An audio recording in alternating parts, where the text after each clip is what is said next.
President Mahmoud, this must be a great day for you and a great day for Somalia, because the United States has just restored full diplomatic relations and recognized you as the legitimate president and the Somali government for the first time in nearly 20 years. What will it mean for your country? It means a lot. The recognition from the United States government will help my country open many doors, like having an international recognition is a prerequisite for returning to the international financing institutions, going back to a number of other international institutions. So this is a bold step taken towards normalizing the Somalia in the world community's relationship. Let me ask you about the issue of militants and al-Qaeda related militants, not just al-Shabaab in Somalia, but as you know, across North Africa as well. The latest news about militants who have taken hostages in Algeria at an oil facility, BP facilities. How dangerous is the threat of these militants to your region right now? Particularly al-Shabaab is the center of the militants in the Horn of Africa region, and al-Shabaab now is not in good shape, and it's on the run, and this command and control has been destroyed, and I think we are in the decline, while in many other parts of Africa it's on the rise. So this is good news for us that we are facing the decline of the militants, but we are very sorry that many other African brothers and sisters are facing the same challenges we faced a decade ago. But we don't believe that Shabaab is today capable of defeating or resisting such a man, because, you know, the Somalia and Amisom troops, they don't have the necessary equipment even in terms of military, and they defeated Shabaab without having helicopter gunships or jet fighters. You say that Shabaab is no longer as serious a threat and it's on the run. You yourself, one of the first acts as president was actually to survive an assassination attempt. Are you afraid for your life? And do you believe that you can succeed where others have failed? You know, Christian, the Shabaab phenomena was there when I was running for the presidency, and I was aware that my life will go into a danger in leading this nation, and I decided to do the work. And when they first attacked, I was there only 2 days, and I know the risk is involved, but I do believe that I'm not more important than the many Somalis, that innocent Somalis that have been killed in the past by this al-Shabaab. And at the end, someone has to stand up, and I'm very glad to be that someone today. And I do have the belief that we can defend them, and we proved that so far. Are you concerned that even though al-Shabaab is on the run, the sort of links between all these various al-Qaeda-linked groups could influence al-Shabaab again?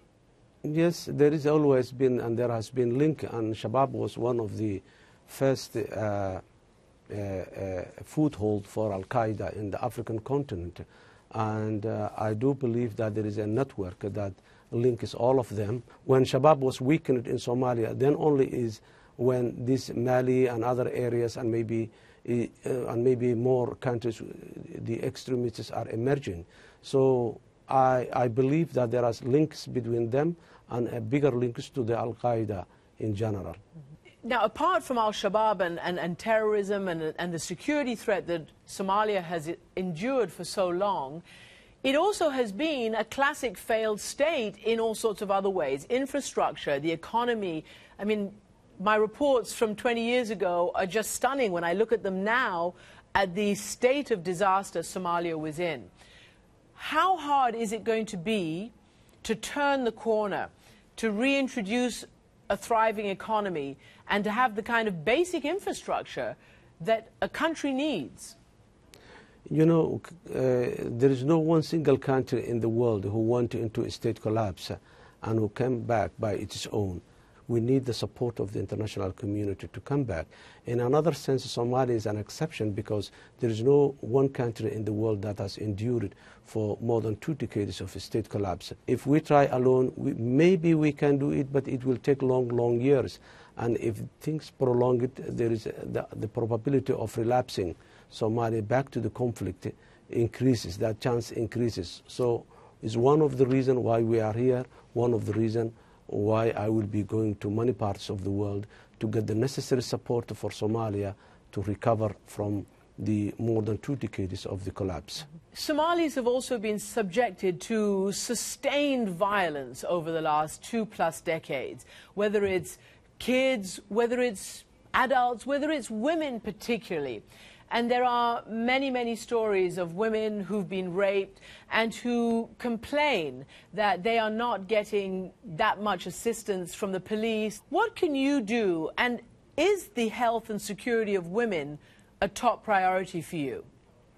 It is, as you rightly said, the well-being of women and children are a top priority for us. In Muqdisho now, we have for the first time special forces that go after the rapists against the women and these who abuse the children. And these forces are already in action.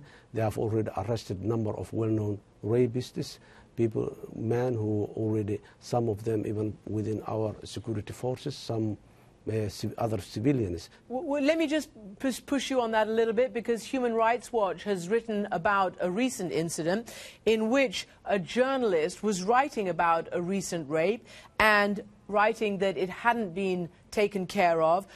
And the quote is, "The Somali police are detaining a journalist and harassing a woman who says she was raped while letting those accused of rape run free." This is the author of this Human Rights Watch report.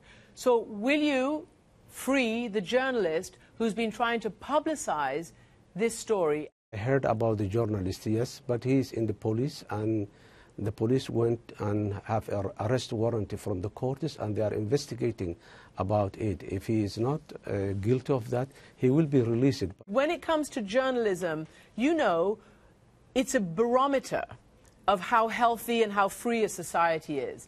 And it seems to me weird that the new Somali government would condone the arrest of a journalist who was reporting, after all, on something that you say you want to stop, and that is the attack against women.